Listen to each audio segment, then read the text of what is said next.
Jackson smiling. Oh! Just slapped him like that! I don't like you because you're dangerous. I don't give a fuck what you say, motherfucker. Diaz! He's out! He has done it! Maverick, we're hit again! Damn it, Maverick. I'm on my way. 3, 2, 1.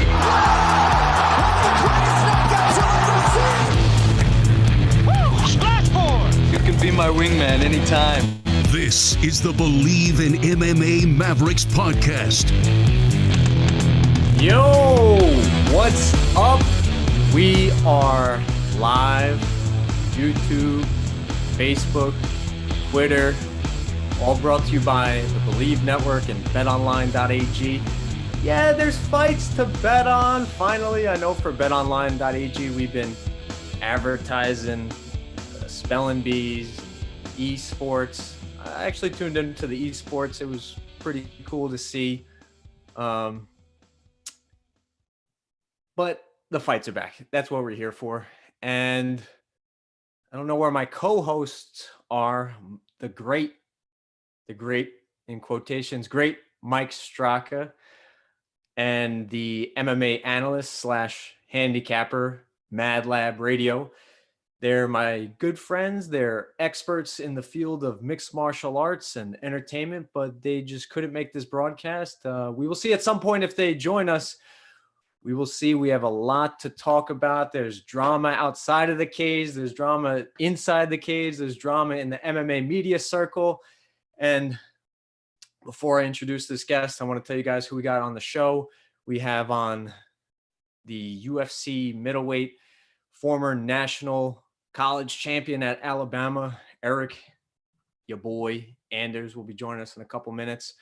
We will also be having amateur MMA fast rising star and amazing social media platform personality in Marina No Mercy Kaufman. She should be joining us too. She's not just eye candy. She's very smart and she's fun to talk to. But joining me, Ike Feldman, and the MMAvericks show off the jump out of the intro. My boy, my brother, I've known him close to 4 years. He's a good dude. He deals with my craziness. He tolerates all the illogicalness, if that's even a word. He's a trainer. He's an MMA analyst. He's a breakdancer. We'll maybe get into that in future episodes or whatnot. But he, most importantly for me, was in my corner on a night that changed my life, when I stepped into the cage and tried to gain some knowledge of what we see of these amateur and professional UFC fighters and just cage experience. So Jordan was there in my corner and he's here again in my corner. And Jordan, I hope you're unmuted. Introduce yourself and say hello to YouTube, Twitter, Facebook, and the world. Hey, what's up, brother? It's Jordan here. Where's your video? Oh, let me see if I Let's see your beautiful face, man. What type of facial hair are we working with lately? It's quarantine life, so I've got to show the beard. Hold on. Does that mean a lot of smoking, drinking, or does that mean a lot of training? No, not at all. I've actually been smoking and drinking a lot less because my man. I'm just scared of what everything's gonna turn into, you know? It's telling me I gotta go to my settings to mess with this camera. Sorry about this. Are you able to talk? I can go on tangents and rants. So let me know if you need Yeah, for sure. I can definitely hear you. Okay. Can you talk while you go on the settings? Yes, sir. Let me see if I can ask to start video. I don't know. We're doing this all on Zoom, as you guys can see in the lower corner. This is brought to you by Zoom. What does Ariel want to say? Brought to you by the Periscope. I got another iPhone joining us. Is that you, Jordan? All right, folks, we are rolling with the punches. This is 2000. There he is, my boy. I had to hang up real quick. To kind of get it going, but I got it. What's up, man? How you guys doing? Good, man. After that beautiful intro, this is what you give me? Yeah. Video and your beautiful face, man. You still got it good. You got it trimmed up. Yeah. I have to, man. I had to grow the beard out, you know. Amazing. Dude, I'm excited, man. I'm excited for these fights. These are the first set of fights we're gonna get in a while, so it's like hold on. Don't get too excited. I feel it already, you know. Yeah. Oh man, you got the card in front of you, the 249. Yeah, of course. Okay, I think we'll probably just bullshit and talk a little until we're joined by Eryk. And oh shit, dude, Gotcha. I should probably look up who he's fighting before he joins us. Yeah, for sure. Hold on. I looked up his last couple of fights. I watched his last one, but I wasn't sure if his last fight was.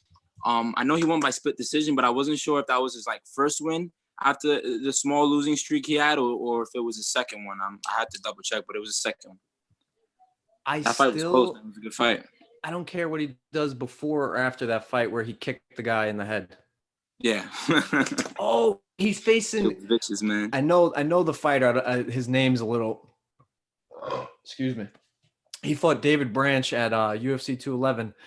Krzysztof Jotko. He was Krzysztof. Oh, he's fighting Krzysztof Jotko. That's a great fight. I think he lost to Branch by split decision, if I'm not mistaken. That was another close fight. That was boring, man. That was a boring fight. But I think Eryk Anders is gonna. It's better show, dude. He just beat Gerard Mershot, the guy who just beat Deron Winn. Yeah. That's a good win too. And then plus, if I'm not mistaken, when Krzysztof fought Branch, I think that was David Branch's first fight.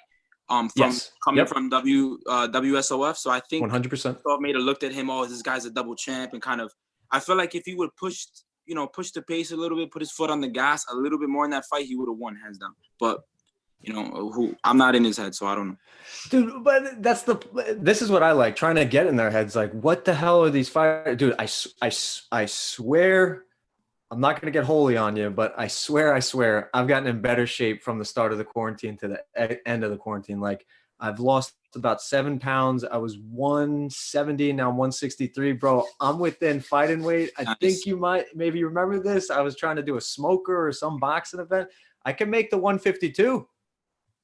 Yeah, but I mean, that's the point. Wait, this isn't about me. This is about the fight. Yeah, I want to compete as well, but I don't think New York is going to have it. I mean, I watch the governor every morning, and it's just now I have to kind of step away from it because I'm starting to get a little aggravated with, everything that's going on out here. But it feels like to me, like they're doing everything in their best interest to keep everything closed, which doesn't really make sense to me. But I think it's gonna not to talk about politics, but I think it's gonna be a tidal wave when it opens. I think it's gonna be soon, and I think it's because of the economy that they can't hold back. Like I think they're gonna have to. Like I was telling my brother earlier, they're not gonna open up the economy until it politically benefits them. Like they're not gonna do anything that doesn't politically benefit them. If it politically benefits anybody else but them, they're not gonna do it. They don't care who dies. They pretend like they care about lives. They don't care about anything but their own political best interest. So right now, opening the economy is not in their best interest, so they're not going to do it. Once it becomes in their best interest, once we all get sick of this and we go, we want Cuomo out. If we don't get the economy started back up, then I guarantee you, in the next day he's going to make an announcement. Guarantee you. That's what happened in California. People were pressing him, and then literally almost the next day he came out and made an announcement on they're lifting some restrictions, but. If you read it, it's like almost laughable. I think one of the things they put was you can walk your dog, like you're allowed to. Because like what was I doing with my dog before? Oh, dude, I don't have a dog, so I'm gonna put a furry sweatshirt and put a leash on my wife so we could go outside together. That's a bad joke. That's a bad joke. But I have one question to ask you about this fight. Well, when we review the fight, hold on, wait. You could talk politics, but I can't.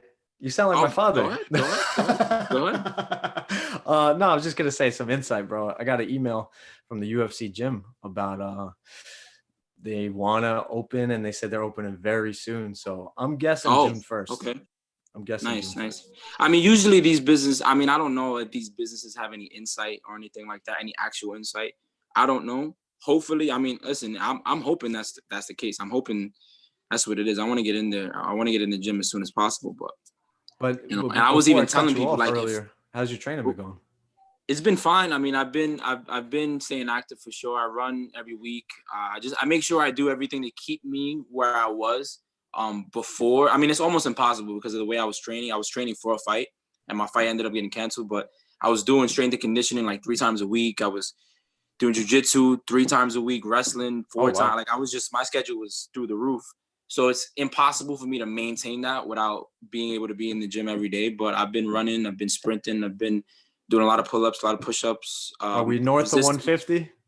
Nah. I'm good. Probably like Thank God. I'm probably like 145 right now.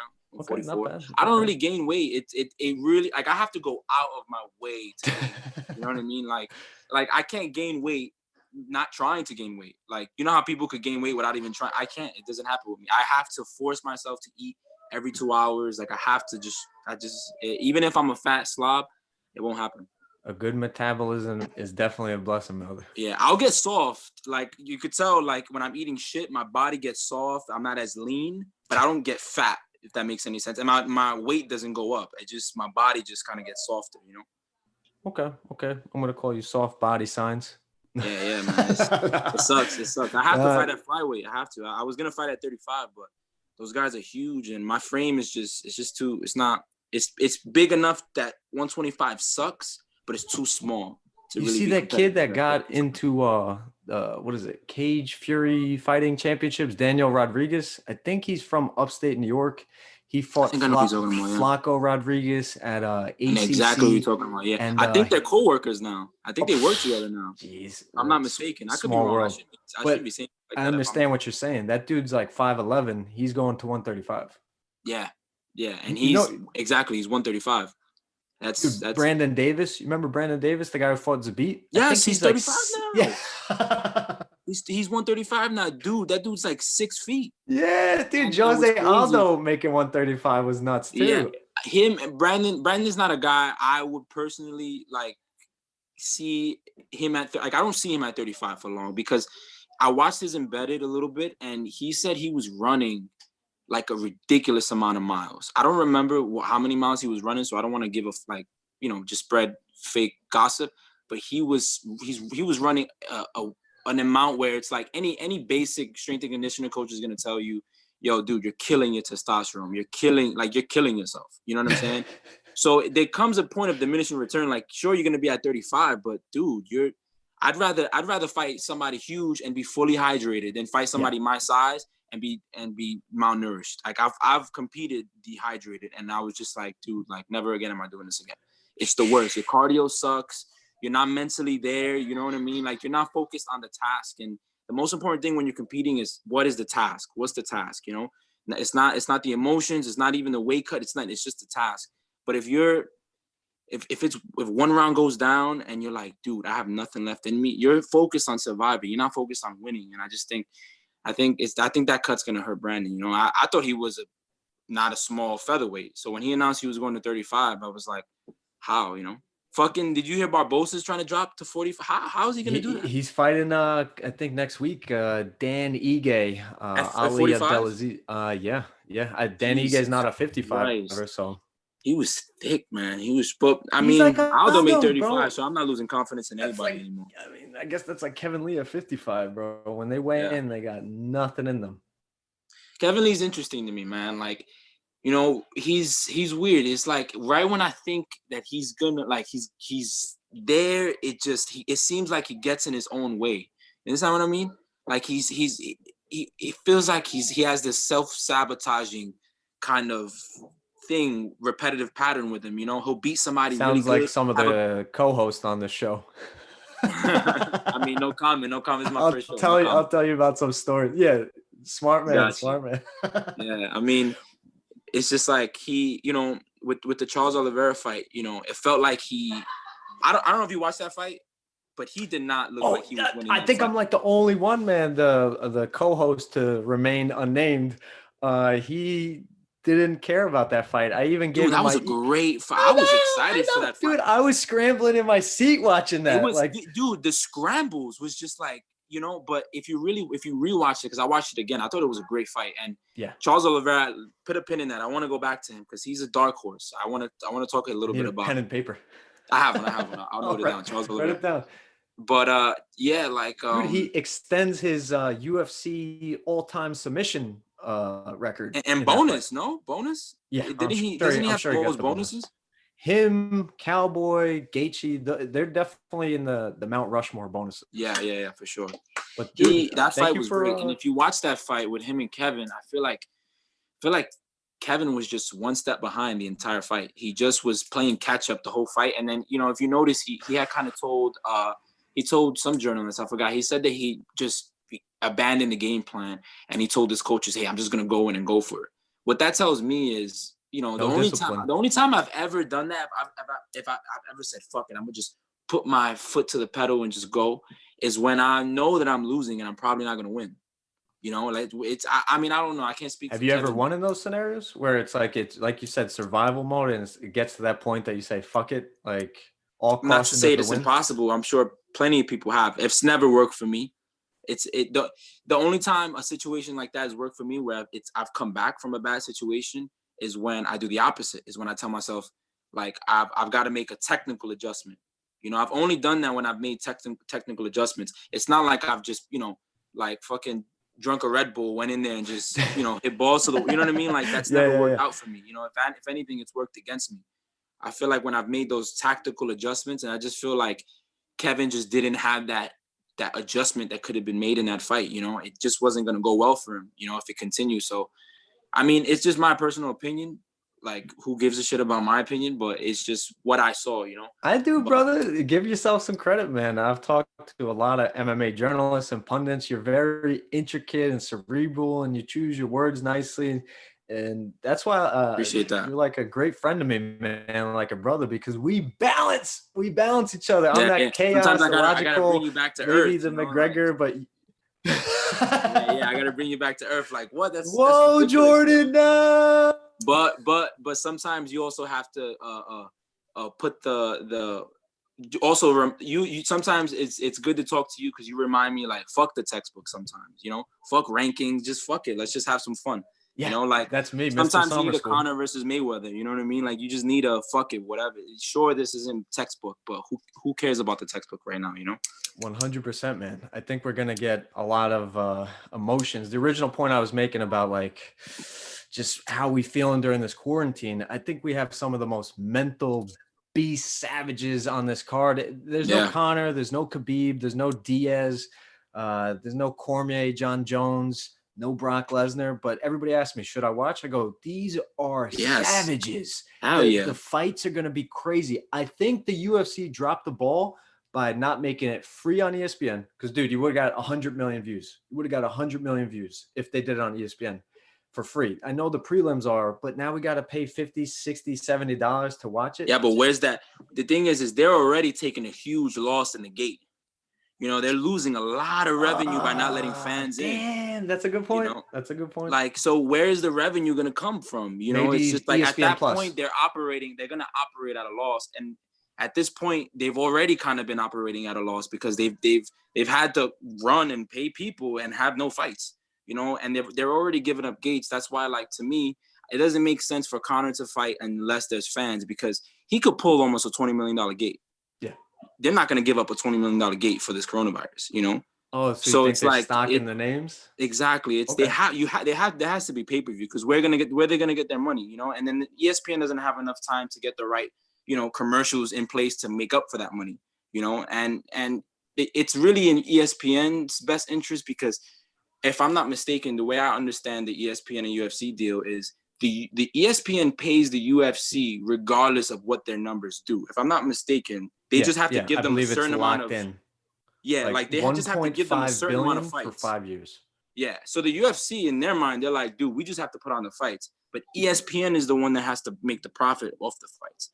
So, well, the UFC does as well, but the UFC is getting a paycheck regardless. They just have to give them fights. So I think, I mean, I understand that point of view, but if I'm putting my shoes in the point of view of the promoter, we got to get some money somehow, some way. That's why these amateur fights aren't going to survive either, because who's going to pay for a pay-per-view amateur fight? You know 100%. What I mean? I'm not. I let you get your point because I don't want to cut you off. What about then making the revenue from forcing people to do ESPN Plus? Like they say, well, all right, if you buy a monthly or a yearly subscription to ESPN Plus, you get the main event. I mean, I don't know the exact economics, but I don't know if I mean, who knows? Or maybe they double the ESPN price and just say, like, kind of like how DAZN does it. But I don't understand how DAZN even makes money. I don't know. They put on a Joshua or Canelo or a Triple G fight like once every 2 months. I don't know how they're paying off everybody. Yeah, but those fighters make a lot of money. And I know a couple of photographers. I worked with. Canelo got a Mendes. $350 deal, I think, for DAZN. Maybe they're paying nobody to work on that company, but I don't know how the fuck it's they're the paying weirdest thing everybody. ever. Like when I see these payouts and then I see the revenue that they report, it's like, I don't know, man. I don't know how they're making money. Hopefully they are making money, but these stories never end well. I mean, we've seen this over the years. Elite XC, Strike, but we've seen Pride FC. We've seen all these organizations come up, and we always. I mean, this is a streaming service, so it's not the same thing. But in terms of like, how do they make their money? How are they planning to be competitive? We always wonder, and then one day these companies just disappear. Yep, because 100%. as complicated as business is not rocket science. You know, money comes in, money comes out. So if you don't have enough money coming in, you could only operate at a loss for so long. So I don't know how the zone's gonna make as much money as they need to pay themselves back for paying Canelo and Joshua and all these people. But, you know, like even with Joshua, they definitely overpaying for him now because I don't really care who he's fighting next. I don't even know if he's fighting. That Andy Ruiz fight was weird because you don't really care for a trilogy, but you kind of need to see one because they're 1-1. Yeah. But you know what I mean? It's weird. The Cormier way he and so Stipe boring thing. and it was like, if that fight gets announced, how excited would we be? I don't know how excited I would be, you know? Because of how bad and how much Andy Ruiz weighed, man. He made the whole Mexican community really pissed off at him, man. And on top of that, Joshua made his community pissed off because he didn't really fight. Oh, yeah. Like how they defended him. They go, oh, he was playing it safe. He got knocked out. He got knocked out in sparring. He needed to play it safe here. He's cashing the cow because he's ready for the big fight in Tyson Fury. And you know what? Paint their own storylines. It is true. You know what? That is bullshit, but it's true. Yeah, it's a fair point. But you know, we're talking about somebody who was on the record for saying, because he was asked a question about what's the difference between his victory over Klitschko and Tyson Fury's victory over Klitschko, and he was saying, you know, they didn't fight man to man. They didn't step in the middle of the ring and fight like warriors. And to me, that's the true essence of boxing. It's going down like a warrior, you know. And then now it's like, you know, now he's playing it safe. So by his own logic, he didn't fight like a warrior. By his own logic, you know. So you can win that way, and that's fine. But you will, you know, every decision like that comes at a cost. And that cost is revenue. I'm not going to call Joshua soft yet. I'm not going to call him soft yet. Oh, no. I mean, not at all, one more of those patty cake heavyweight champ of the world. Yeah, for sure. Heavyweight champ of the world. But I will say Tyson Fury is the best. So dude, I wanted Wilder to just hit him at least once. That was frustrating to watch. Wasn't going to happen. It isn't going Fury all the way? Were you Fury all the way? All the way, man. All Come the way. on. I didn't predict. Maybe I could see if I find that video, because I always take a video of myself of what I could predict, just in case if it's like right on the money, I could be like, look at the date, look at the time. You know, I said this, but I don't remember predicting that Tyson was going to beat the shit out of him. But I did think it was going to be an easy win. I just didn't think he could win by decision. So I knew that was the outcome that had to be. Like, I knew he had to stop him. I didn't see the best scenario of him stopping him. I knew he had to do it, but I knew he would dominate him. So I was nervous if it went to the scorecards, because we know politics in boxing. But I also felt like stylistically, when I looked at it from a technical standpoint, there was just nothing. There was no adjustments that Deontay can make in the span of time that they had from the first to the second. Like, he needed astronomical change. Like, he needed a completely new trainer. He needed new fundamentals. He just got caught. Every mistake that he made, that he got away with his power, came back to him.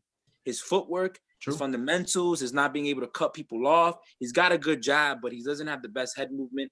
And, you know, he's if you push him back, he does not fight going backwards. And that's the beauty of boxing, is the ability to walk backwards and beat the shit out of somebody. That's why they call it the sweet science, because of your ability to move and beat people. He can only defeat somebody with his 2 feet planted straight in the ground. And I think Fury's just has some of the best footwork in heavyweight history, not just heavyweights right now. Definitely the best footwork in the heavyweight division as we speak, but arguably some of the best footwork in heavyweight history. I know, and he's like 6'9", a gangly fellow. So you have some of the worst footwork versus some of the best footwork. I don't care how hard you can hit. If you can't hit somebody, it's completely irrelevant, you know? It was a bazooka versus a machine gun. Takes too much takes too much to reload. I have way too much ammunition. Is that original, bro? Did you come up with that? I just on the spot, but that's That's just awesome. what it was. That's what that fight was. It was a machine gun versus a bazooka. Like, you're more explosive, but I don't need much to get out the way. It takes so much for you to reload. I can move. I have so much ammunition. Like, if you catch me, if you hit me with that, I'm done. But if you don't, there's nothing you can do, you know? That's like me, man. I try to headhunt you when we're sparring. You're nifty. You're in and out. You're doing the spinning wheel kicks. Yeah, that comes at a cost too, though. You know, that comes at a cost too. Constantly moving. That's a lot of energy. You know, it's easy to knock somebody down. You know, that's why somebody like Cody Garbrandt was able to beat somebody like Dominic. You know, just footwork. Just basic footwork. You know, dude, he was on another level. Have you been watching the Jordan documentary? I haven't got to. I've been watching I respect you more because that shows you how much of an MMA fan you are. It's just fighting, baby. Right? Yeah. Am I right? But Am I off on that? I've been watching a show called Ozark, and I've just been addicted to it. Oh God! I fell victim to Netflix. I've got my attention inside that fucking show, man. This shit is. It's First probably Ozark, TV, and then a girlfriend, and then ice cream and pizza comes. Man, that's the order. It goes Ozark, girlfriend, pizza, ice cream. That's it. That's the circle of life. Dude, but you mentioned Cody Garbrandt and Dominic Cruz, and that was Dominic Cruz's last fight. In my opinion, I've stated this on Twitter, it's the rightful person to put in front of Henry Cejudo. And you made a comment earlier about how much road work Brandon Davis did. In my opinion, dude, Henry Cejudo was killing himself. He's got that Olympic mentality, that wrestler, that brute mentality that I'm going to just push through with my will. He had to make changes in his career. He cut out some road work, which is running on concrete, people. Yeah. And he got smarter, went to a lab, went to incorporate more calisthenics and stretching. His career's been on fire. I think that's what it's called, right? What's it called? Neuroforce. He joined Neuroforce. I'm not I think sure. I think that's the organization that works with Henry, that they do all his strength and conditioning. If it was Neuroforce, they're on Rogan. Do you remember that podcast with Cejudo and his trainer? That if it was Neuroforce, then it was. Dude, I like his thinking. Everybody's got to push aside the cape, the crown, and the triple C shit, man, because he's a champion and he's a warrior outside of that. Yeah. I have no problem with Cruz getting the fight. Thank goodness Aldo didn't get the fight. Moraes won that fight. Do not argue with me. Moraes won that fight. I 100% agree. Thank you. I think it was crazy to say, and this is coming from somebody who lost money. I bet on Aldo to win. And when that fight was over, I turned to my boy and said, he lost, man. Aldo lost. And then when they announced, Aldo lost. When they announced Moraes, like everyone was like, oh, it's bullshit. It's bullshit. I'm like, dude, I don't care if you're walking me down. If I'm beating, I wouldn't say he was beating the shit out of him, but he was definitely outstriking Aldo that whole round. You cannot tell me that he beat Aldo that first round. Out the gate, Moraes hurt him. And then on top of that, towards the end of the round, he completely like flipped him on his back and ended the round. The judo reverse thing. Yeah, the only round you can give Aldo was the second one. I gave Moraes the first and the third. And like, let's say you could even argue the third to Aldo. A close split decision like that doesn't warrant you a fight with Henry. But at the same time, remember, this isn't anything new. I love how people like to say like, oh, this is the generation of money fights and now the sport is lost because they don't care about rankings. Okay. So who remembers UFC 151 when Chael Sonnen got a title shot after losing to Anderson Silva? This was like 10 years ago. Who remembers when Dan Henderson got a second title shot against Anderson after he lost to Rampage? You know, money fights have always been a thing. The people who bring in the most revenue always get the first priority. So thank goodness the roster is deep enough that we don't have to rely. I mean, Cruz is not like, I mean, I guess it's not a cheap fight. I think Cruz wins, by the way. Me too. Hold on. We'll get the picks. We'll get the picks. Hold on. Thank you for saying that, bro. I've been trying to make this point about the psychology. Yeah. What's going on? I think the only way Henry wins is for Cruz to make a mistake and for Henry to catch him. But if he doesn't make a mistake, there's no department, believe it or not, even wrestling, that I think Henry could beat him in. Of course. but I don't think Henry has the wherewithal to just use wrestling, which he should. Yes. If he did, the money's on him, but I'm not in his corner. I'm not his coach. Yeah. We don't know behind the scenes, but I think his ego is going to get in the way, and he's going to try to make it a stand-up match, and he'll probably wear down in later rounds. I agree. I think when it comes to like breaking down technique in a fight, what I like to do is look at like not just the techniques that they use in fights, but I like to break down fighters in terms of the adjustments they make in fights. So it's like, okay, like he was fighting this guy this way, he was losing, and he made an adjustment. What adjustments does he make? Henry's adjustment is normally the same. It's, if this doesn't work, I'm just gonna walk you down, and I'm gonna be tougher than you. We saw that with Moraes. He was not winning against Moraes. He was getting outclassed in that fight. He was losing the boxing. He was losing he was losing at the distance. You know what I mean? He was trying to close the distance. He was still losing. He couldn't really grab a hold of Moraes in that first round. But once Moraes started to slow down, Henry just decided, you know what? I'm not gonna try to get in and out and stick and move. I'm just gonna walk him down and be tougher than him. The thing is if you make that adjustment with Cruz, if Cruz starts to pick you apart, which he will, Cruz is 5'8", Henry's 5'4", Cruz has dealt with tougher guys at that distance than Henry has. So you're not going to tell me that Cruz is not going to pick him apart at the distance. Once Cruz picks him apart from that distance, Cejudo has to make a decision. Okay, what do I do? What adjustment do I make?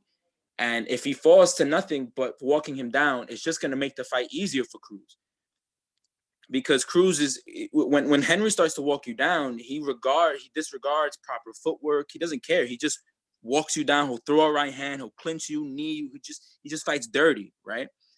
Cruz is gonna footwork around all of that, you know?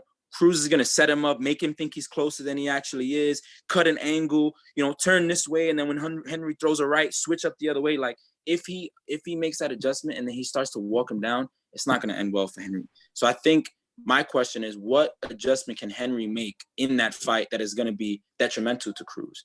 The only way I see Cruz losing a fight is if you don't walk him down, if you don't chase him. The only way to beat him is to fight him backwards. We saw that with Cody, right? The only way we know how to beat Cruz is to not engage with him. Don't fall in his traps. Bring him to you. We don't really see Henry do that all that often. We don't see him fight backwards and bring guys to him, you know, and use that same footwork. We see him do the exact opposite. We see him do what Dominic Cruz has been beating for the last 10 to 15 years. 100%. We saw Cejudo march down TJ Dillashaw, and we saw Cejudo march down Marlon Moraes when he was fatigued and he went in for the kill. I agree with you, man. This is going to be a fight that goes into the later rounds where Cejudo might be whiffing at air because Cruz is in and out. Yep. In my opinion, this is the rematch of TJ Dillashaw Cejudo at 135, the fight we wanted to see before TJ Dillashaw tested positive for steroids.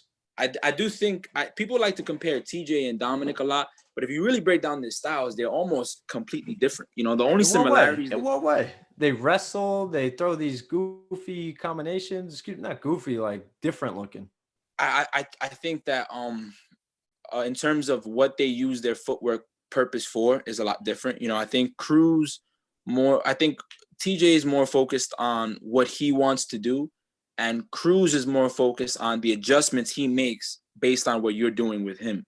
That's pretty deep, bro. If you're right about that, that's pretty detailed breakdown. So I'll explain a little bit of what I mean. Like TJ is more stubborn in his fighting. TJ is more like you're gonna do what I say. Like I run this, right? And Cruz in the same way in a sense, but he more so just allows you to do whatever, and he reacts to what you're doing, and he makes the adjustment based on what you're doing. TJ forces you to react to what he wants you to react to. So they end up doing a lot of different things. It looks similar, but their purposes behind what they're doing is a lot different. And like I said, like TJ doesn't fight going backwards as well as Cruz fights going backwards. Can he fight going backwards? Yes, he can. But have we seen him fight going backwards against the highest level competition? No. I think the best competition we've seen TJ fight backwards in was against what's his name? John Lineker, right? He for the most part was on the back foot for that fight, but John Lineker is a very stationary target. We've never seen him fight backwards against I think he used his wrestling, if I'm not mistaken. UFC Yes, 207. he was able to use his wrestling a lot in that fight, which was able to help him. But for the most part, he was moving back. I don't want to take complete credit away from TJ. I've seen him fight backwards, but it's definitely not at the level that Dominic is. And No, I think it's because Dominic's they have style, to- man. Yeah, It's yeah. like, I mean, he invented the style as much as TJ Dillashaw took it to another level with the championship status. I mean, Yeah. it's Dominic, and a lot of people don't know this. He had a fight that was rumored, scheduled. I don't know if it was officially signed against Corey Sandhagen. I think it was supposed to be next weekend in San It Diego. wasn't officially signed. It wasn't official. Yeah, Dominic said that it was more like a bait. Joe Silva, was it Joe Silva? No, Sean Shelby. I think that. Yeah. Joe Silva's not even Wrong working generation, anymore. brother. Yeah, that's wrong generation. Right. Yeah. Sean Shelby, he does this. You know the game. Hey, this fight's gonna go on, and I never even signed. Oh, to fight dude, they the do it guy. with Diaz all the time. That's why Nick's they, what the fuck are you exactly, doing? Exactly. They announce fights that aren't signed more often than not. Let's be real. So, I don't really fault Cruz at that. I mean, look, he ended up getting a title shot. He was right, because when he said, no, I'm not fighting Corey, why would I fight him when there's maybe a title shot on the way? All I'm taking from that is that he's in shape at the bare minimum. Like, he was ready, and that fight's in his backyard, San Diego. I think Team Alliance MMA is like outside or inside of San Diego. Actually, wait, they're fighting in Florida this weekend. Yeah, they're fighting in Florida. So they're definitely in Florida. Look, I've been following Cruz since like. No, I'm saying the fight that he was supposed to be scheduled on. Yes. It was supposed to be in San Diego. What are you confused about? What are you confused about? No, I thought you meant. It just clicked to me. I thought you meant like this fight was supposed to be in San Diego. So he was probably just negotiating for more money, man. But they pulled it off. The UFC is back, right? Until I see somebody step into the cage, like I'm not gonna think it's official, because I can see the mayor of Florida running in there and be like, no, like he'll have a mask on and everything. He's like, this fight's off. This fight's off. Everybody go back to their locker room. We got less than 24 hours. I know. But we've only talked about one fighter. We haven't even talked about a fight. We just talked about Cruz, man. But I mean, but it's crazy, because if you think about it, my last note on Cruz, he's about to skip the entire line, and he hasn't fought in 4 years. I'm sorry, Peter Yan and Aljamain Sterling. They got to fight each other, right? That's an easy match. Because nobody cares about them. With all due respect. They got Kazakhstan. It was supposed to be Marlon Moraes versus Peter Yan in Kazakhstan in June. And that was rumored, or maybe it was official. It was going to be the headline on ESPN fight, Plus. by the way. It's amazing, but Aljamain Sterling, Corey Sandhagen, then like a 4-man. That makes sense. That's a great fight. I think they need to fight. Cruz is a level above. Cruz is a level above. Even Aldo, and Cruz is above Aldo. Yeah, I'd like to see Aldo and Cruz would be a good stylistic fight. Ooh. I think that because. It'll force Aldo to go back to those leg kicks, Never. He abandoned never that go. fool. He should. And we banned in UFC 249, man. Do you want to talk about the drama that's surrounding this week with Helwani and Daniel Cormier and Stephen A. Smith, or do you want to break down the card? Your choice. Did you see what happened? Was that what they were talking about? Cowboy, right? Yeah. So do you remember the original? And I got all the audio. If you don't remember, just let me know. I'll play it for you. But play it for me real quick so I can get an idea. Okay, hold on. We're doing live podcasting. Let's see. Do you want? Okay. Because the story is. All right, let me paint the story. Come back here for a second. Where'd you go? Sorry about that. No problem. To check the car. If you gotta take a shit, you gotta take a shit. I'm just kidding, brother. So the story, UFC 246 happens. It's amazing. They got UFC coverage on ESPN SportsCenter. Joe Rogan, a SportsCenter anchor, and Stephen A. Smith are on the live shot. Stephen A. Smith says that Cowboy gave up on the fight, and that's an abomination. This can't happen. Like, he was doing his shtick. He was doing Stephen A. craziness, And Rogan, very patient, bro, like a martial artist. That's why I love him. He's sitting there staring at the bigger, taller Stephen A. Smith, and he goes, I disagree. And he goes, you can't. And he elaborated more on this with the podcast with Josh Thompson the following week. He says, you can't treat this like a basketball game, a baseball game, an NFL game. There's not a game tomorrow. There's not a game the next day. There's not a game the following week. It's fighting. It's a lot different than basketball. This is why I still hold Stephen A. Smith accountable, and the fact that everyone reacted this way just proves that he was missing the point. You know what I mean? Hello? Yeah, I'm here, and we're also. Hey, is this Mr. Eryk Anders? Speaking. All right, hold on, Eryk. I had this all planned for you. Here we go. Just roll with me for a second. Not literally roll with me, because you'll kill me if you roll with me. Sure. This is Eryk Anders' intro song.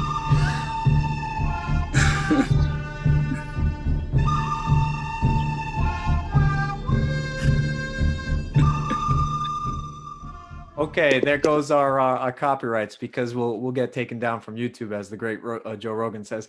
Yep. Mr. Eryk, your boy Anders, who's fighting next week. You're fighting a long ass name of Mr.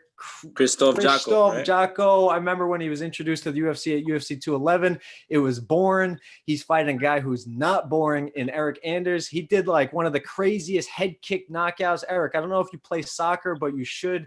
That knockout was amazing, brother. How you doing? And thank you for joining the show. Hey, man, I'm doing awesome, man. Thank you guys for having me. No problem, man. How you feeling? I know you're a week out. Like, I wanted to catch a fighter who's on a week. I'm not going to ask for somebody on the Wednesday card or tomorrow, obviously, but you're a week out from your fight, man. How was your training camp? Man, it's going well, man. You know, all the hay's in the barn, and really now it's just nothing to do but to do it. Easy to stay focused, huh? That's right. You know, it's really just about the weight cut at this point. You know. Gotcha. So, quick question, Eryk. What are some changes that you made between your last fight and the fight before? Because I know that you had some setbacks for a while, but then you were able to bounce back. So, what are some changes that you made during those transitions that were able to kind of help you achieve those victories in the next fight? Man, I think my output was one of the main things that I changed. You know, okay. I think if you watch my previous fights from the Mirror Sharp fight, I just didn't have a lot of output. I was searching for the knockout instead of peppering them up and letting the knockout show itself. And Gotcha. Okay. Yeah, that makes a lot of sense. So what's the difference now before coronavirus, like your training, because I know everyone's kind of got to move things around. I was dealing with that as well. Like, it's a little weird because, you have your trainers and your training partners and you got to work with them. But then at the same time, you don't really know who has it. Like, what's been kind of different about your training now? Man, we haven't changed much at all, to be honest with you.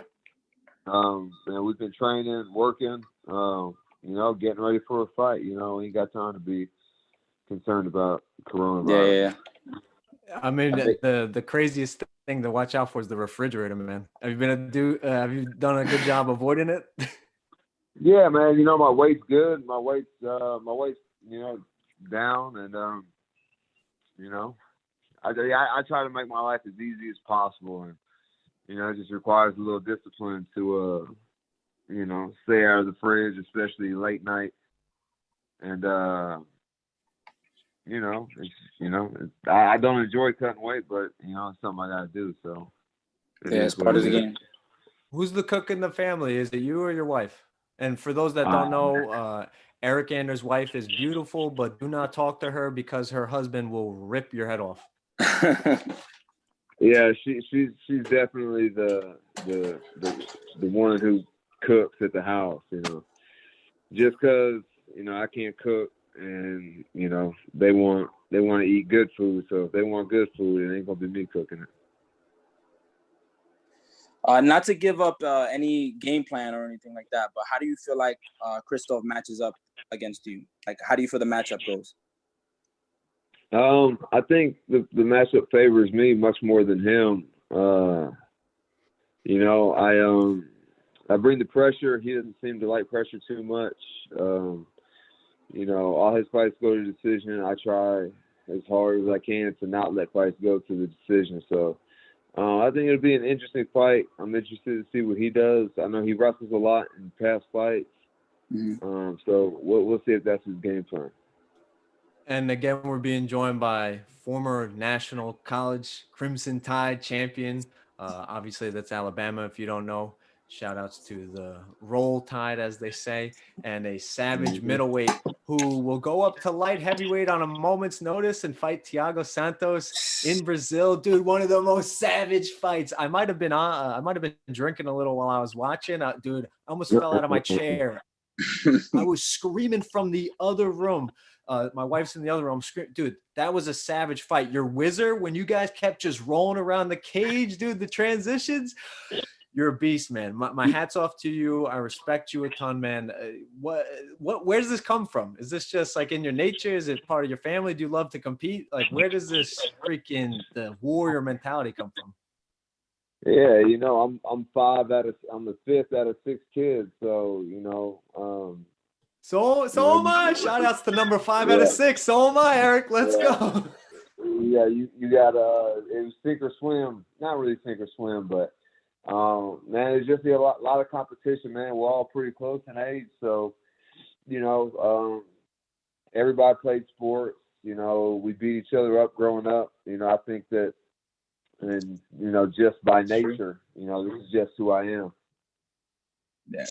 Eryk, do you feel like, because every fighter is different, every fighter's mentality is different, and every fighter's mentality operates better in certain situations. Do you feel like you perform better on short notice when you're like, excuse my language, fuck it, let's just go? Or do you feel like you perform better when it's more calculated and you have the time to prep with your coaches? Like some guys, when they have a long time, they don't really do so well. They do better when they don't really have to think about it. They just go in and fight. Like, how do you feel?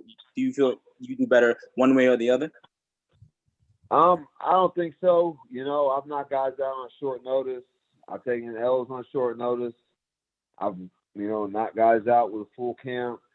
I've lost with a full camp. So I think, when it's game time, I show up. Yeah. When it's time to fight, regardless if I've prepared, had an 8-week camp or 6 days, I'm in there. So, I'm just a competitor, and, regardless of the circumstances, I'm going to get in there and throw down.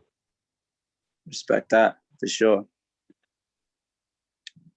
So, Eryk, are you up to date with the MMA headlines, man? Have you seen what's going on with Cowboy Cerrone, Stephen A. Smith, and Ariel Helwani? What happened? Man, it's gossip, but it has to be talked about because Helwani is. Can I play a clip for you? Go for it. Okay, hold on. Let's go. Where is it? Smith. Just for the record, before you even hear the clip, I don't think that Stephen A. Smith is the authority on MMA. I was just saying that. Yep.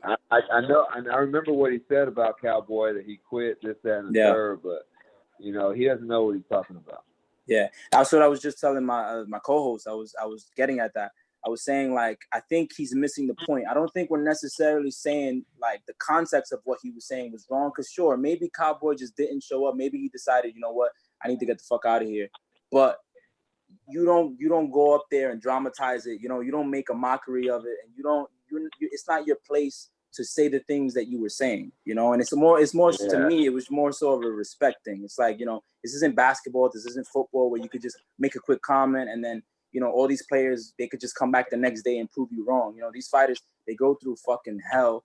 They lose. They feel like they lost it all, and it takes months to recover from a loss like that. Dude, fully. To elaborate on that, like now you just got me thinking. It's like, and show a little more respect. I know Cowboy got paid in that main event against Conor, but it's like that paycheck, maybe his career earnings is like 1 year for like the 50th best NBA player.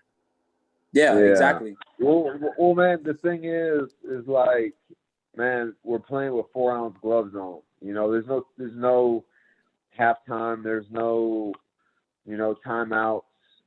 So anything can happen in an MMA fight, and I seriously doubt that Stephen A. Smith has been in a fight, nor would he ever I don't think he would bust a grape in a food fight. So why is he the guy with zero. Why they pick a guy with zero MMA knowledge, background, or experience to be the guy? You know, Because the instead of truth, him, Errol Hawani works for ESPN. Why they don't have him on there? and even Errol Hawani sided with him, and I think maybe it's because they're boys or they like each other. Well, Hawani I think just gushes over Smith.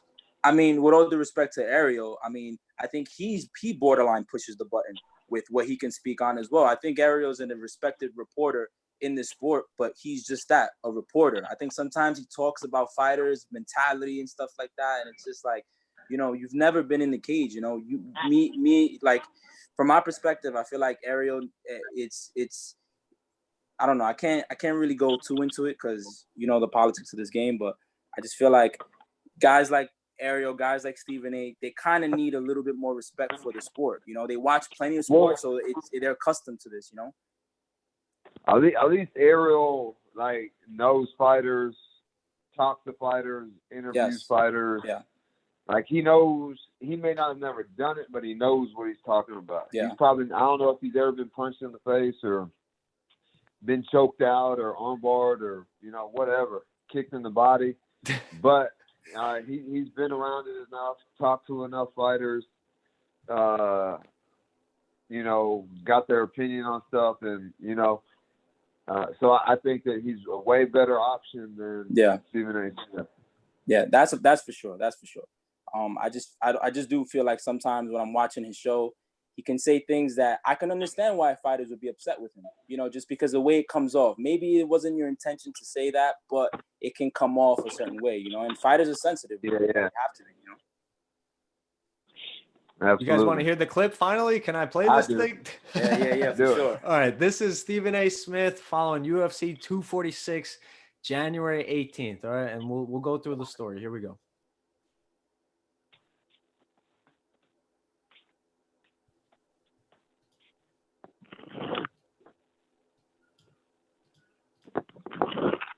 If I can hit play. We haven't learned a damn thing about Conor McGregor based off of this fight. Really? Because who were you? Listen, the man did not get hit other than one kick to the arm. That's it. I mean, he didn't. I have gotten hit that much in the last week, okay? And I don't fight. I mean, come on, y'all. The fact of the matter is we don't know, and we know that Conor McGregor is a champion. We know he's a great fighter. We know that he's box office. He's phenomenal for the sport. We're all happy he won. If you love this sport, you got to be happy that Conor McGregor won. But you didn't learn anything from tonight's fight because Cowboy Cerrone just didn't show up. I could have ran for 40 seconds. I disagree. We learned he rises to the occasion. We learned he could put Cowboy away. We learned that he can land a head kick. We learned that he could beat him down. Okay. We learned that this guy performs when the lights are on him. We already knew that. But we learned that he was focused, and we saw, I've been aware of his training. He was in tip-top shape for this. And he was treating this like this is a potential resurrection of his career. Nurmagomedov humiliated. Floyd Mayweather humiliated him. So there's 2 humiliating losses in a row. This was his return, and it was a pretty significant return. I could stand corrected on that. God, he could swallow his ego a little. But then Cowboy Cerrone, and this is with and Eryk, if you got to go, let me know. Are you cool playing the gossip game? Yeah, do it. All right, here's Cowboy Cerrone with Brett Okamoto. Again, all this footage, or excuse me, audio is courtesy of ESPN.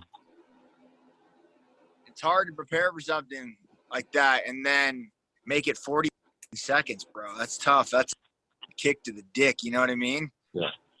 I mean, this is the first time I've talked to you since that fight. And, you know, one of the big questions was like, you know, the Cowboy showing up to the big fight, all that, like in the locker room when you got to T-Mobile and you're fighting Conor McGregor, did you feel good before the fight started?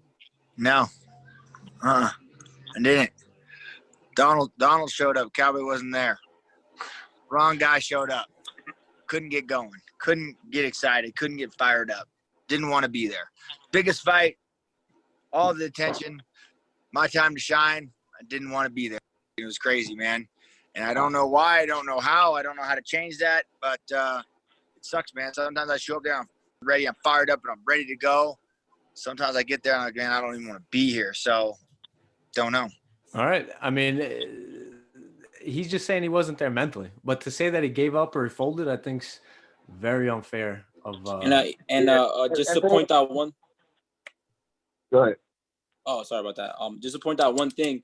When he fought Al Iaquinta, he said the same thing. He said in the first round he couldn't get the gears going. He just wasn't there. Got hit a couple times. He survived the first round, and he came out better the second, and he ended up winning the whole fight. So, just because he didn't show up in that moment doesn't mean he wasn't gonna eventually turn on in the fight. Because sometimes it takes a couple of hits to wake up. And man, I know exactly what Cowboy's talking about. That's happened to me before when I fought Khalil Roundtree. It was, I've always prided myself in showing up. That I have the ability to show up in the biggest occasions, in the biggest moments. The national championship when I was in college is the best game of football I think I ever played in my life. And but when I fought Khalil Roundtree, it was the fight. It wasn't the co-main. It was the fight before the co-main. It's the highest I've ever fought on a card. I've been a main event, but it was a pay-per-view title fight kind of thing in Atlanta, which is 2 hours from where I live. And just walking out to the cage, I was just like, man, I don't. The whole day actually, I was like, man, I don't want to do this. I don't feel like being here. It's not like a scared thing or anything like that.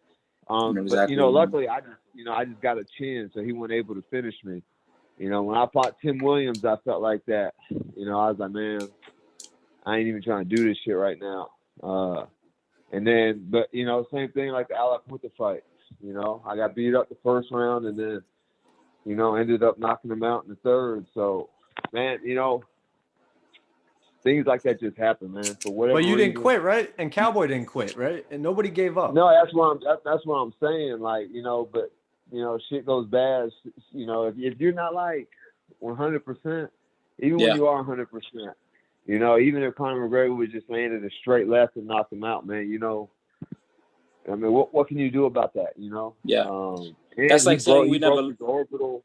It's not. He didn't. I don't think he quit, man. Like Conor broke his face. Yeah. I don't want to play the whole thing, but the clip says it started with the sprawl. It started with Conor. When Conor leaped in and Cowboy duck under, and his head hit his hip. He said it was fuzzy, and then all of a sudden this like next generation new type of shoulder punches come in, and it was just an onslaught. But it's like he didn't quit. So, that's what pisses me off. Yeah. Yeah. So he had a bad night. Bad day at the office. But a bad day at the office in MMA is a little bit different than a bad day in the office in basketball. If LeBron James only shoots, has like 14 points in a game, they're gonna say that's a terrible night. If Cowboy or any fighter has a bad night, they get knocked out and finished, in 40 seconds. And it's not like a lack of preparation. It's not, man, there's a lot of like stress, You have to be a special kind of dumbass to even want to go in there and fight somebody in the first place, So Stephen A. Smith, that's what I'm saying. Like the ones who don't compete, they say that stupid shit because they've never competed, they've never had a bad day, they've never, been punched in the face. Easy. Cowboy, man, he's got the most wins in the UFC. I know what I'm saying? Dude. The guy is not a quitter. So whatever. That shit right there makes me kind of mad. But this is what made me more mad, man. Ariel and DC, they're doing a show for each other. And I give Ariel and DC credit. They're rolling with each other. They're good co-hosts. They're smooth. They're doing their thing. But they're dead wrong. Yeah, for sure. I agree. Our brother, our friend, Stephen A. Smith is owed an apology from everyone in the fight community, right? I know he said quit. And Donald didn't imply quit, but it was pretty much the same thing. Donald Cerrone said once again he did not show up, and Stephen A. essentially was saying the same thing, and everyone lambasted him and told him to get the heck out. Do you not agree with me that Stephen A. Smith is owed an apology? Well, I think that he was right. There you go. Now we have a fighter, a UFC former champion, and Daniel Cormier agreeing with Helwani. That's what drives me nuts. Well, the same thing. Daniel Cormier said the same thing. Like whenever he fought John Jones, he said he didn't show up and stuff like that. So him as a fighter, a lifelong competitor, wrestler, Like, he, of all people, should know what's up. So, no. Stephen A. Smith owes Donald Cerrone an apology. Don't no one else Stephen A. shit. Yeah. That was that 100%. whole. We owe him an apology. Is a little crazy. Eryk, And one again, last thing, guys, that audio. Let me courtesy. That audio is courtesy of ESPN. Jordan, do what you got to do. Eryk, would you want to stick around to pick the main card for 249? We could just rattle them off. Yeah, go for it. All right, Jordan, go for your question. Oh no, I was just gonna ask one last thing about like the mentality of fighting. Is that like that mentality that you have that day of, damn, I don't want to be here? Is that something that you kind of realize in the fight, during the fight, or is it something that after, when you reflect, you're like, damn, I guess this was how I was feeling? Or is that something that you're feeling in the moment during the fight? Or is it something that after you kind of deal with?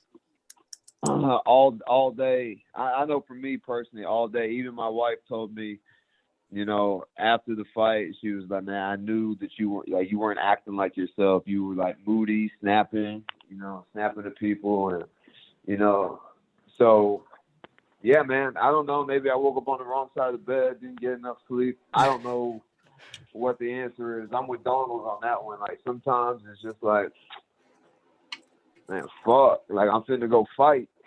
Yeah, like I want to go home. Like, yeah, I know it. It's not like I'm gonna fight. Like, I'm gonna fight today. Like, that's gonna happen. In like 6 hours, I'm gonna fight. So, man, I'm gonna fight another grown man who knows how to fight.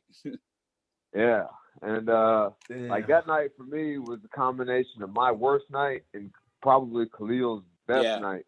Yeah, that shit went double wrong for me. You know what I'm saying? But I don't know. I can't quite put a finger on it. I don't know why that happened.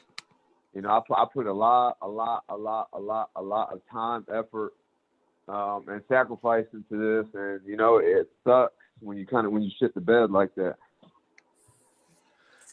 Well, dude, you are one of the realest fighters. You're down to earth. It doesn't seem like there's any like snazzy, like slick business guy that's kind of like warped your mind, man. You are a amazing athlete. You're a true competitor. You're a great fighter, and you're a cool dude, man. I'm gonna miss you, Eryk. No, you ready to rattle off some?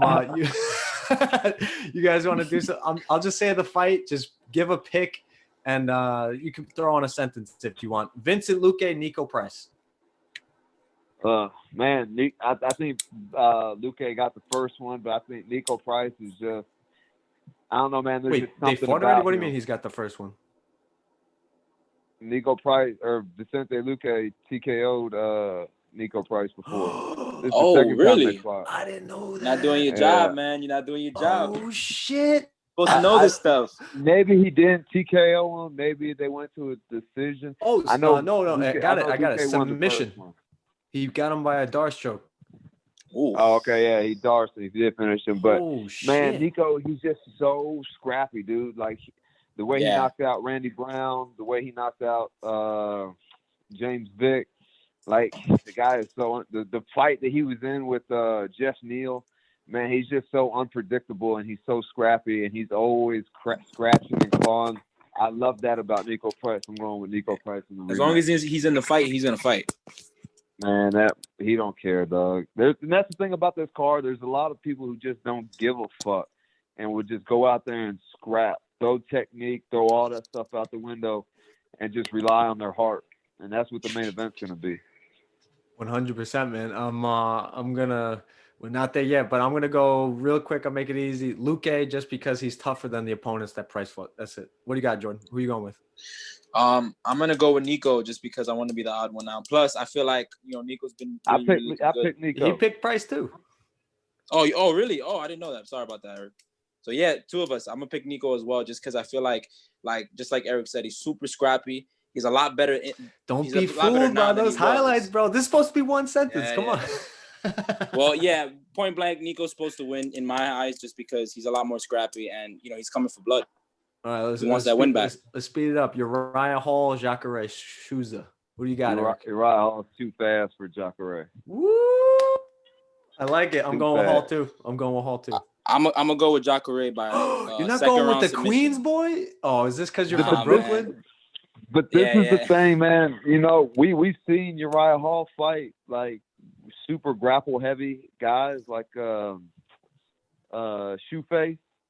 Yes. So, you know, and he had his back. He had Uriah Hall's back for a pretty good amount of the fight, and wasn't able to finish him. And Jacare has of late, you know, he's been trying to strike with everybody.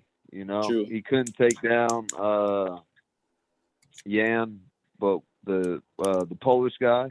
But everybody else, he just tries. You know, he knocked out Derek Brunson. You know, he tries to strike with everybody. So I think that's going to be his downfall in this fight. Gotcha. Nice pick. Nice pick. All right, boys. Oleinik or Verdum? Fabricio Verdum or Alexei Oleinik? Man, I got to go with Verdum, man. He's had 2 years to heal, recover. You know, hasn't been fighting, so he hasn't been taking punishment.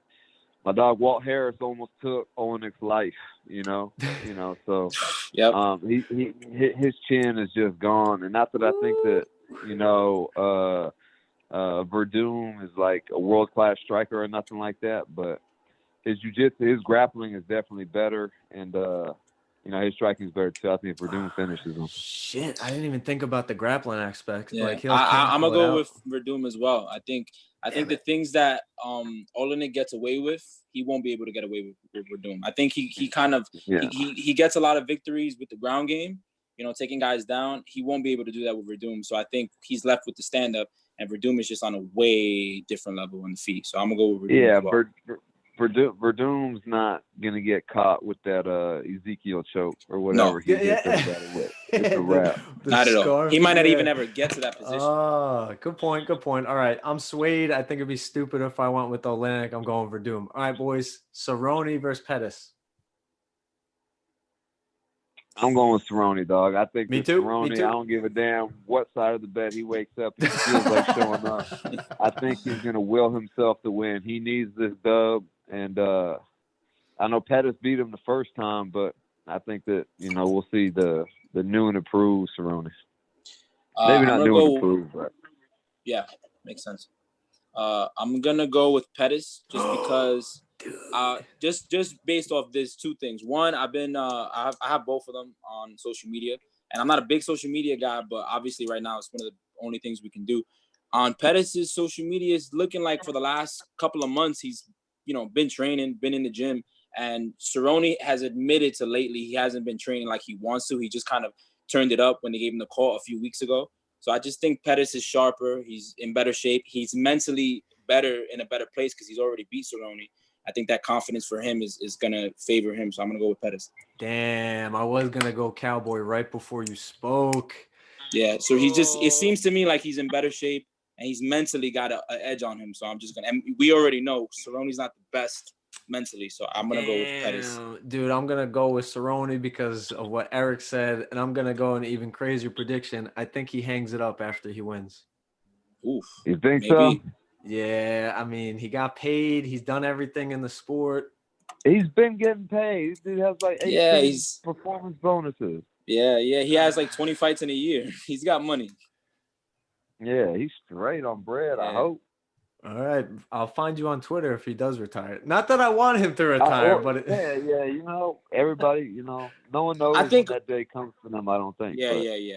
Yeah, that's for sure. I think if he gets a win, it's going to reignite a fire, and he's going to be like, hell yeah. But if he loses, he might. I don't know. It's true. He's like Brett Favre, bro. Yeah. It's like that's the guy you don't want winning games, football games or fights, because they're not going to hang it up. Yeah. Never. And I think that a part of us, in a way, a small part of us kind of wants Cerrone to retire. Me, personally, just because you love him so much, and he's had so many fights, and he's done so much for the sport. But you can't control that, you know? If he wins a belt, does he have a better career than Michael Bisping? I don't know. Michael he's got the most wins, the most performance bonuses, the most UFC fights, right? So yeah, is that a yes? He got the most wins. Is that a yes? Yeah, I think so. I agree.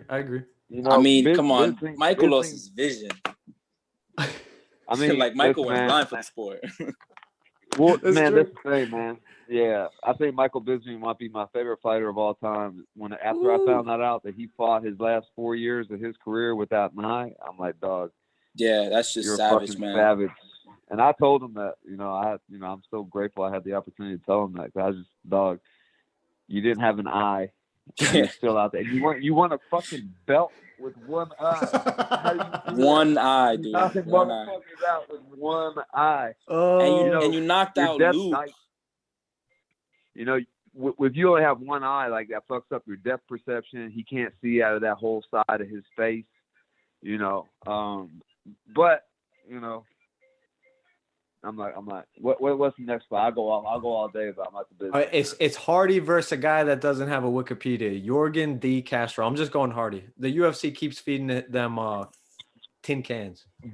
But man, that Castro dude is a solid kickboxer, dude. Man, he's a solid kickboxer. He's got technique and skill. Yeah, I'm going with the Castro. What? I think the better athlete is 100% Greg Hardy. First round draft pick, Pro Bowler, blah blah blah. But super new to the fight game. That dude's cutting his teeth in the UFC. You know what I'm saying? He didn't have very many amateur fights. You see him doing silly things like kneeing people in the head when they're down. Like he's in survival mode when he's going off instinct when he's in there. And you saw the Castro what he did to what's the Hawaiian guy, the Australian buddy. Is it Tua? It's not. Is it? I don't know. The last guy he fought, he knocked him out. Well, yeah, man. I'm gonna go. I'm always gonna go. Well, I don't know. I don't want to be biased and say I'm always now gonna that go you against dropped Hardy. the knowledge with Castro, Eryk, I'm like, I thought this was gonna be a walkthrough. He's giving up size. Don't get it twisted. But I just think, especially, and heavyweights is so hard because they light each other up. One punch and the fight could be over. I'm going with the Castro though. Damn, I think this is gonna be the fight that Greg Hardy does wrestling now. I think his camp's really trying to what's the word? He's gonna have to groom him along. Yeah, and he's got asthma. Stop with that bullshit, man. Did you? Ben Sosoli. No, that's not who it was. I think that was the. Yeah. I think he's Australian. The dude with the mullet. I think it was Sosoli. That's who the Castro. Nah. No, that's who Hardy fought. Greg Hardy just beat. Yeah. What's my dog's name? He just beat Juan Adams not too long ago. Oh, dude, if you're friends with them, I'm going with the Castro then. I'm not friends. I don't know either one of them. Oh, but he knows of them. I love fighting. I watch.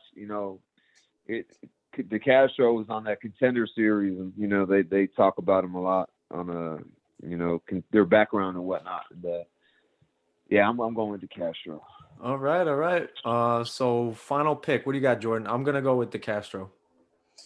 Same. I can't root for a guy like Hardy. I don't need. No. We don't gotta get into it, dude. All I don't justice even get the push. I don't get Hardy's push. I don't understand. What do you mean you don't get the push? Eryk just explained to. He's a first round draft pick, and we know about in the NFL, and we know about the baggage. I guess if that makes you a fighter, that's great. No, it makes you sellable. That's why he's kicking off the pay-per-view. Yeah, but CM Punk was sellable, and how did that go? No, he wasn't. Man, that dude sucked. Dude. I hate to say about anybody who steps in, but man, that dude, his first MMA fight was in the UFC. Come on, dog. That was bad, man. That almost like kind of made a mockery, but we don't even have to go down that Eryk, road. how many CM Punks do you think you could beat? 2 or 3 at one time? CM Punk. Yeah, I take the whole wow. However many of them there are. That's funny. Like a Dragon Ball Z team. Oh, dude, I get killed. I'm sorry, this is sidetrack. I get killed by the anime crowd. I know about Dragon Ball Z, and that's it. Before you go any further, I got Dragon Ball Z tattoos, so don't talk no shit about. No. I know about Dragon Ball Z, bro. It takes. I'm down for Dragon Ball Z. I'm down for Dragon Ball Z, but it takes them like 3 episodes to build up to a fight. They're like, oh, I'm charging. Yeah, but have you seen Super though? Have you seen Dragon Ball Z Super? They cut out all the talk. They get straight to business. This is straight scrap. When I'm younger, I was gonna get the video game. Is there a video game that you suggest Dragon Ball Z? I saw it in the PlayStation store. I saw a couple of Dragon Ball Z games. It looked cool. I'm not a huge video game guy. I play Fortnite with the kids, and that's about the extent of my video game knowledge. Did your kids enjoy Did your kids enjoy the Travis Scott concert for the Fortnite? They did, man. Yeah, they actually tuned in and watched it, man. They were getting lit that was here great. in the living Wait, room. are you creeping on his Instagram, Jordan? No. That was a big event on Fortnite. My nephews, they had me do it with them and stuff too. Like Travis Scott had a big deal with Fortnite, and he had a live show, and it was dope, man. It was great. It was huge on Fortnite. That's why everyone saw it. Yeah. That's what I was like, man. Kudos to Travis Scott, man. I want to talk to this guy. I want to see what the hell he's doing to get all these plugs and be so successful. Yeah, he's a smart dude, though. He's a smart dude. I think very smart businessman. Married the right woman too, you know. Oh, I didn't even know he was married. He got himself a Kardashian. Yeah, he got the right baby mama and everything. Wait, he really does have a Kardashian? Yeah, man. He got a kid with the Kylie Jenner. Man, you've been living under a rock, dog. Yeah, man. I know that. I don't pay no attention. I'm playing too many video games. Yeah, man. Oh, okay. You're a gamer. I get it. No, dude, we had John. I'm not a gamer. We had John Vellante on. He says he plays with Wonderboy, Stipe, and Weidman. They play like nonstop. John Vellante was supposed to fight at April 18th in Barclays. He said he gained like too much weight, and he goes, I'm just playing video games, bro. I'm a casual gamer. But yeah, dude, shout outs to Dragon Ball Z. My point was I got attacked by Israel Adesanya fans on Twitter because I go, Israel Adesanya stealing his moves from the Matrix when he does like the come here, like with his fingers. And people are like, no, that's from like anime 1999. And I was like, Naruto and shit. Yeah, I'm not a huge Naruto fan, but that seems to be his favorite. You know. Yeah, you gotta respect the game. You gotta respect the game. Yeah. If he beats John Jones in Vegas like he says he's gonna do, he'll be the Conor McGregor status. Like ESPN will do 100%. everything for him.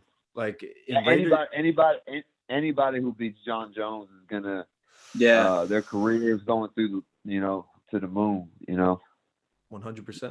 Eryk, you fought at 205. How do you feel like you match up with him? With John Jones? Yeah. Dude, he didn't do so well with those football players. Man, I don't know, man. I'm not gonna sit here and say I'm not John Jones out or anything like that. I'm not gonna, just say some stupid shit just because I'm talking about myself. But I like me against anybody. Exactly. I think I at least have a puncher's chance, and whatever. I'll go forward. I'll try to get John Jones. Forward is the only direction I know, but. Yep. As we've seen, John Jones is the puzzle that nobody can solve just yet. And I did always find it weird when journalists ask fighters like, how do you feel like you'll match up? And it's like, what do you want me to say? I think I'm gonna lose. Didn't you just ask him that? Didn't you just ask him? I know, but that was gonna lead into that.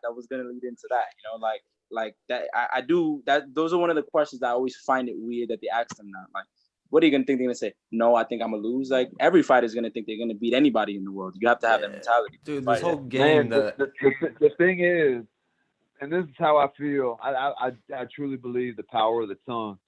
But anybody whose name comes across on that contract, I'm gonna show up, and we're gonna find out. In the next 15 to 25 minutes, what's up. So. Yep. I'm not really like a big shit talker. I'll be like, I can kick this dude's ass or beat that guy. Give me the contract. If the numbers on them like all right, then we'll do it. And, dude, Christoph Jocko, I hope he's sleeping well. It's like 6 more days, bro. I'm not saying who I'm picking in that fight, but I'm picking you, Eryk. I'm picking me too for sure. Awesome, bro. Another guy that walks forward like you, isn't afraid of the fire. Jeremy Stevens versus a young boxer from Boston who Joe Rogan can't talk enough about, Calvin Kattar. Who do you guys got? I think Calvin gonna finish him. I think when a fighter misses, this is the thing. I think when a fighter misses weight, like, man, Jeremy Stevens has 1,000 MMA fights. Why is he missing weight this time? So. Maybe he didn't train as much. Maybe he's not in the best shape. Maybe he just feels like that Calvin is going to hit him a lot, so he doesn't want to deplete himself too much, and he'd rather sacrifice his money and increase his chances of winning than, cutting those last 5 pounds and being,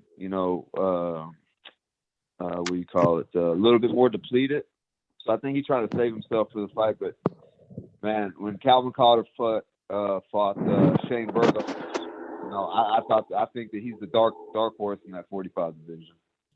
100%, man. And he did well against Moicano. He didn't fight Zabit yet, but no, he did fight Zabit. They both fought Zabit, I think. I think he would have beat Zabit with two more rounds. They did both. Screwed him. Zabit did the same thing to both of them. He just out footworked them. Yeah. You're right. And they kind of screwed Calvin because they gave him it was a main event, and they gave him a 3-round main event, which was and Zabit was wearing down in that. Yeah, the third round, he had nothing left. If there was 2 more rounds, but that's Calvin's fault, because Calvin's the one who agreed to the 3 rounds. And my dumb ass, I should have did that against Santos. What? It was only 3? I won that fight, but I wouldn't have gotten TKO. It wouldn't count as a TKO. Got you. And again, dude, if anybody hasn't seen that fight, like that fight against Santos you obviously had my respect before it and after, but that was just, dude, you got to show your kids maybe like when they're older, man. That was just a war. Oh, man, trust me, they've seen it. Oh, shit. Yeah. It's a little step up from Fortnite, but. Dude, man, you don't even know, man. My kids, man, they're bought in, man. They love MMA. They come up with a game plan, be like, you're fighting, that's dope, man. Jocko, he likes to wrestle, he likes the spinning stuff. I'm like, oh shit. Okay. What should I do? Yeah, they be coming up with a game plan and telling me how to do and how to beat the guy and everything. I'm like, okay, are we gonna see one of your kids in your corner soon? I don't know if there's an age limit on who can be in the corner, but I think that'd be really cool. Actually, I'm picking your kids over Max Holloway's kid. No, I'm kidding. They're a little bit older. They're a little bit older than Max's kid. Okay. Oh, all right. Next kid is a youngin. Next fight, boys. Okay. Francis Ngannou versus another heavyweight, Jorginho Rosenstruck. This is an interesting fight. Man, I got Ngannou, man. I think that what's his name? Rosenstruck, is definitely the more technical guy, but everybody that Francis fights seems to be more technical, and it just doesn't matter because when he touches you with those mitts, it's over with. I can't disagree. I can't pick against Francis until I see him lose. Yeah, and Rosenstruck's not a wrestler, so you saw what Overeem did to him, put him on his back. Did he? I don't know. A bunch of times. Man, for the whole fight, Rosenstruck was on his back. Yeah, he was whipping him until that last round. Mm-hmm. I just think Alistair had a mental lapse and he got caught. Yeah, he heard that that click click click of the 10-second bell or whatever, and he didn't finish the fight, and man, I was actually there live with my kids and my wife, and man, oh shit, the place just erupted with that last flurry. Dude, you talk about Cowboy Cerrone or some other fighters having a bad night. I mean, Dan Regagliata had a bad night, but I think I'd rather get finished in 40 seconds than win the whole fight and lose the last 2. Like, just finish me in the first 40, whatever. Like, but to win the whole fight and in the last 10 seconds, that shit sucks, man. Yeah, to get knocked out at the buzzer can't be a great feeling. No, not at all. Not at all. All right, Eryk, we picked earlier Dominic Cruz for some reason. We think he's just going to pull it off in the later rounds. He's like maybe a TJ Dillashaw 2.0. Who do you got in this fight? Man, when I saw them square off, man, Dominic Cruz looks like he's about 8 inches taller than he is. Than Cejudo, man. I didn't realize he was that much taller and that much, so he's got to have that much more reach, right? So, yep. Man, Cejudo doesn't really wrestle in his matches, man, which I think is a mistake. But half his wins have come by knockout. So I'm gonna go with Dominic Cruz, man. I think he's a gamer. He shows up, and Cejudo doesn't move like Cody Garbrandt or have the striking. Like everything Cejudo throws is an overhand right and power shot. So yeah, I think overhand left hook. Yeah, I think that Cruz is going to be a little bit too elusive. Because I agree with that, man. I wanted to see the TJ rematch at 135 because we never saw him get off. And we never saw if Cejudo could figure out the footwork. Cejudo just rushed him. Jordan was making this point earlier. He just like bull rushes his opponents. He chased down Moraes when he was tired. It's like, I don't think Cruz is going to be able to be bull rushed in the first round. That favors him. He does well when he's rushed and he's pressured. Does very well. He actually doesn't fight good when it's the opposite. When he has to rush people, he doesn't do well. He does better going backwards, in my opinion. I don't know what the money line is, but I think we would make some money if we put it down at BetOnline.ag. Use the promo code MyPod100. Nice plug there. That was a good one. All right, last one, boys. Tony Ferguson, Justin Gaethje. I love what Justin Gaethje is. I respect Tony's workout. You guys can go first. I need to think. I need to hear Mr. Politician, Eryk, sway me. Man, I just think that Ferguson has more ways to win. So I'm going to go with Ferguson. And, he seems to be impossible to knock out, which obviously everybody can be knocked out. But I just think that I'm going to go with Tony. Ferguson, or what's his name? Gaethje gets hit too much. He has the highest output in the UFC, but he also gets hit the most. Is that true? So I think that's going to be a problem with Shit. Yes. He lands like almost 9 punches a minute, significant strikes a minute, but he gets hit a lot too. So. Damn, I mean, Tony, to steal a line from Conor McGregor, Ferguson's a little chinny too, man. He likes to. I mean, he cleaned it up. He cleaned it up as the years have went on. Man, when what's his name? When Ferguson gets hit, he turns it on, man. Yeah. Watch the Pettis fight. Pettis, dropped it, man. When he got up, man, he was doing front flips, throwing elbows, spinning shit. Like, he was just on autopilot.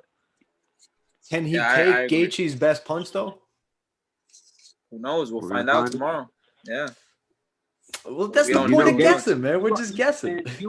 Man, you already know out the gate, Gaethje's going to be on his ass. Yes. Yeah. We'll find out.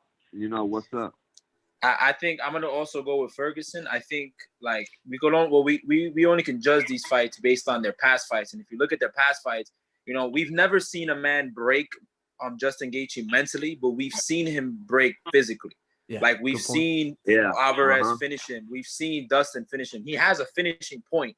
He may mentally still be there, but physically we've seen him break. We've never seen that with Ferguson.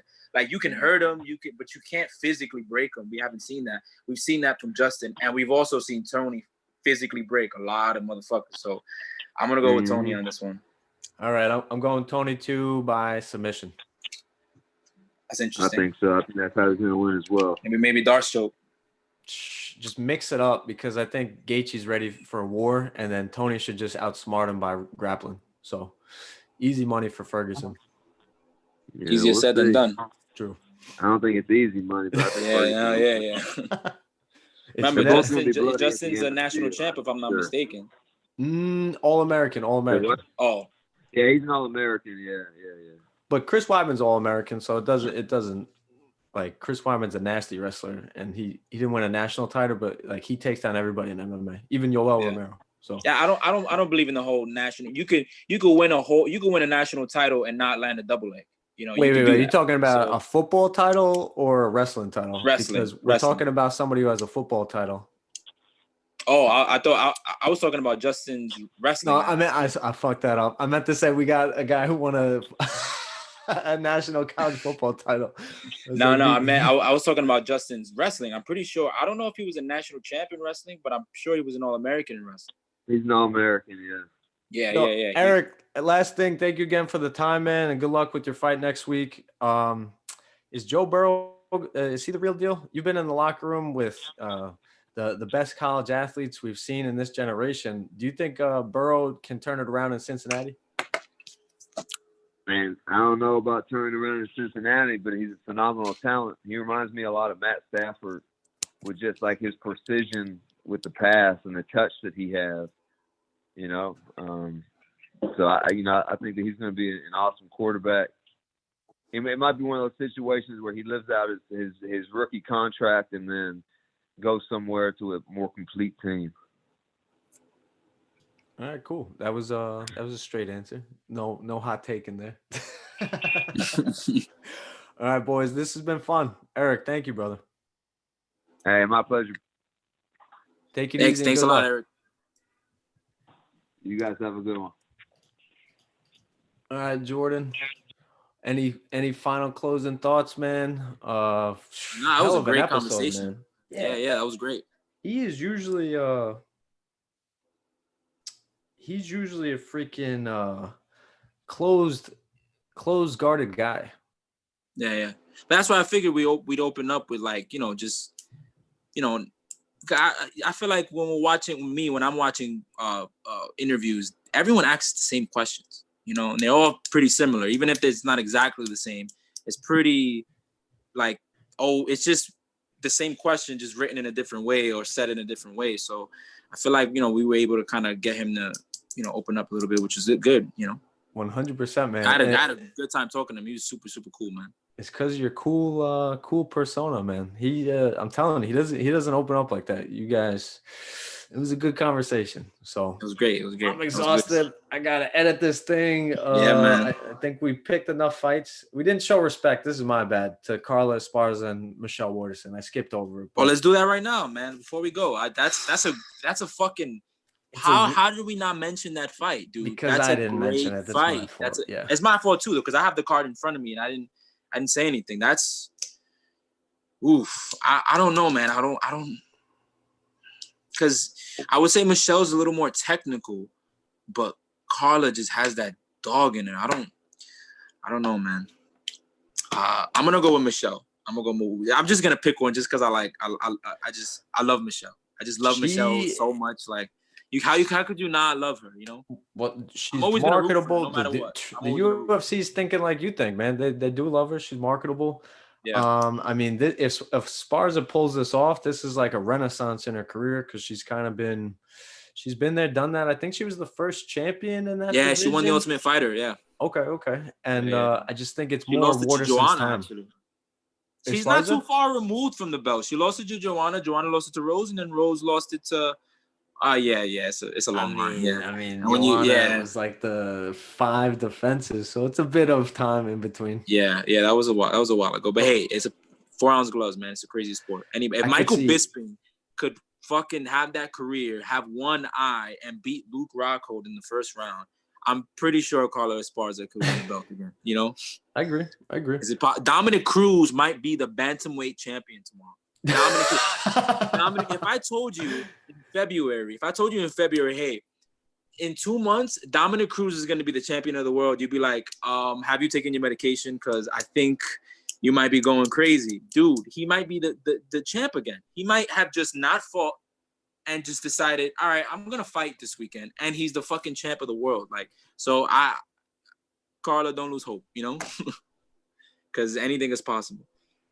Good point. I'm going to see Carla's wrestling a lot, and I think Michelle's swift and can angle enough to get off some strikes. It might be boring, but I think she just got to make changes. She just got to make changes. That's why I even asked Eryk. I asked him, what changes did you make? Because I noticed, he was losing. I was a little nervous because I didn't want to say, hey, you lost. I was kind of saying, you had a couple of rough fights, but then you bounced back and you won a couple after that.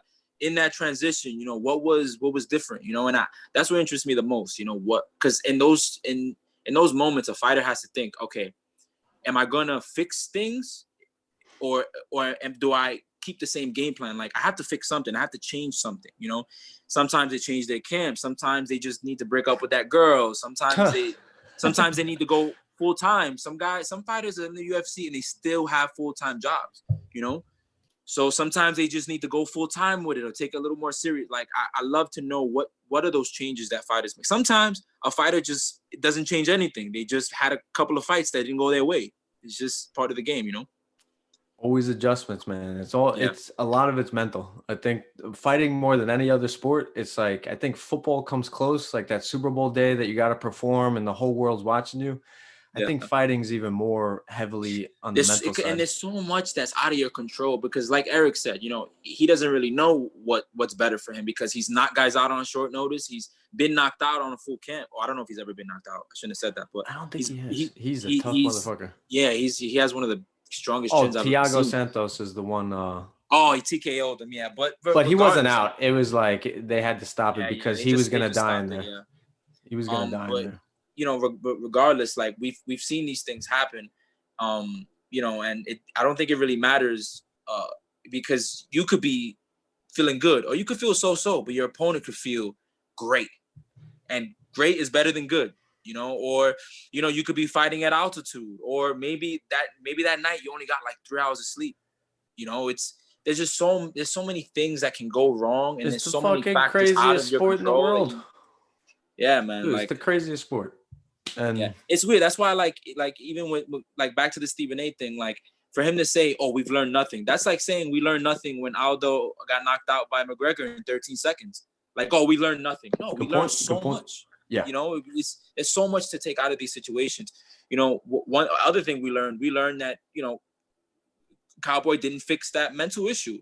We learned that Conor wasn't affected by his past. He came back even stronger than ever.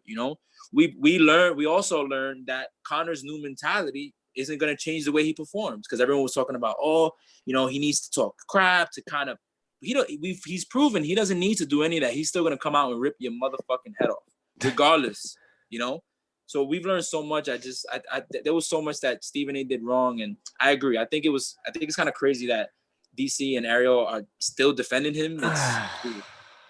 It shows you that MMA needs a new face to it. That's what I got out of it. I'm like, it just shows that we're losing integrity in the sport and credibility. Yeah, Hawani should just get to basketball already, because we all know that's what he really wants to do. Cover basketball. That's enough. Come on, Ariel. Enough using the sport. Yeah, bro. You got it, So, agreed. All right, brother. I appreciate his loyalty to the sport, though. I appreciate it, though. No, he's very loyal to the sport. He prompted it up, man. He's the voice of MMA media. So credit. Yes, I respect him, but I mean, I'm sure LeBron respects Jordan, but I'm sure he wants to be better than Jordan. Yes, so 100%. All right, brother. That's it. Thank you. It was great. I hope to do this again, man. For real. Hopefully next week. Let's review the fights. All right. Yo, there's a bunch of fights coming up, so there's no shortage of content. For real. All right, brother. Keep it rolling, and I'll text you as the fights go tomorrow. All right.